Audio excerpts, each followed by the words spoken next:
Hi Mama and welcome back.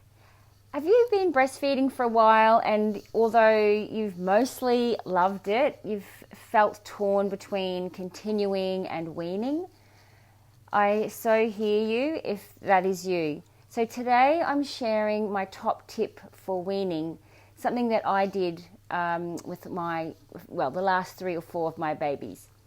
So first of all, weaning can happen spontaneously. And that's usually when the baby or the child decides. It's child-led weaning. That can happen at any time. This happened with my firstborn, and he was only 10 months old, which broke my heart, but it was purely because he discovered food, and I was a little bit late in feeding him solids, and I was actually quite depleted at the time. I had very little breast milk to offer him.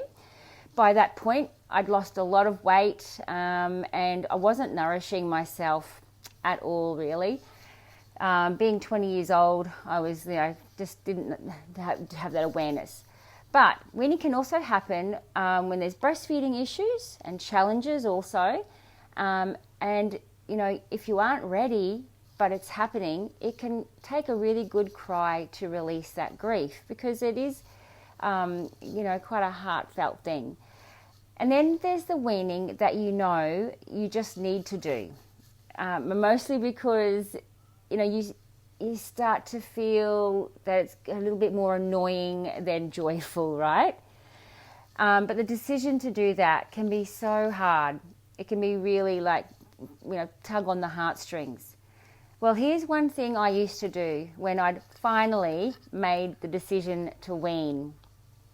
So first of all, I'd pick a date about 2 weeks forward, and then with each breastfeed from that moment that I made the decision, I would simply say to my little one once or twice throughout that breastfeed, the lala, that's our word for breast milk, lala. It comes from the word latte, which is Italian for milk. The lala is going away soon. And so my babies were 2 when or just over 2 when I would wean them, except for my first baby, of course. So they really understood, but don't underestimate them, the age of them being able to understand. So not only that, because they can feel that energy from you, okay? So not only the words, but they're feeling the energy, and they can totally feel when you're over it, and they can feel when you're enjoying it.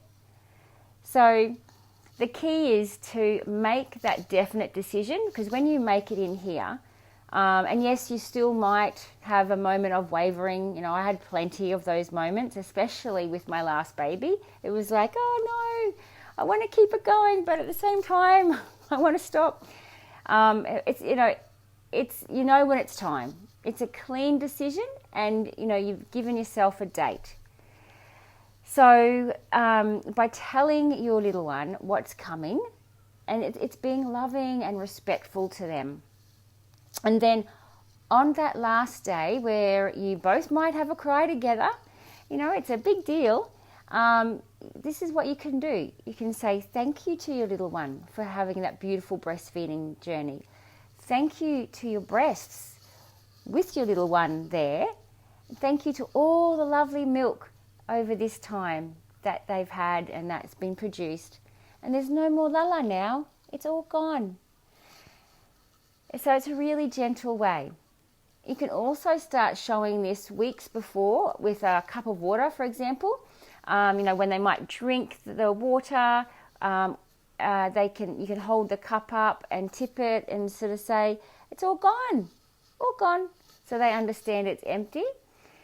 So okay, you made the decision, you've stopped weaning, you've made that day, that was your last day, and then your little one may cry for breast milk for a few days. It's completely normal, but it does pull at your heartstrings. And I often found that after the 3rd day, they were mostly accepting of it. They might still ask, but they know that you're going to say no. So yes, as I said, it does pull at your heartstrings, but just trust your feelings, okay? Because they will feel your decision and they're okay. Now, this is just a note. It's highly recommended by the World Health Organization to breastfeed for 2 years or more if possible. So, if your baby is under 12 months old and you wish to or you need to wean, then speak with a lactation consultant for suggestions. So, sometimes you might be able to access a milk bank, and that's donated breast milk that's been screened and from healthy mothers. And I think oftentimes there's a fee involved with that, but it's a really good option if you've got a younger baby. And then there's also, there's also formulas that you can look at. Of course, there's usually the dairy versus the non-dairy. Personally, I prefer non-dairy if I would do it. But there's also, there's like the goat's milk, there's a soy option, and there's now a new plant-based vegan option as well. So, do your research, check it out, see what feels right. Also see what your little one likes and how they react to it as well. So yes, you've got those options as well, but do talk to a lactation consultant if you're a bit confused about the options. So good luck, mama, and remember, if you're feeling like you have to wean at the moment because you have had pain, you've got ongoing pain or cracked nipples or any other challenges that you just can't seem to get to the bottom of, and you're just pushing through, make the decision to reach out to a breastfeeding support person. I am one of those people, and there are other people around your area, I'm sure. Or get a hold of an IBCLC, which is an International Board Certified Lactation Consultant. Mouthful. Okay, so do that. If you are having any challenges, just make sure you see a professional about breastfeeding specifically. And if you've got any questions, reach out to me. I'll be very happy to help you in this area. Okay, blessings, mama.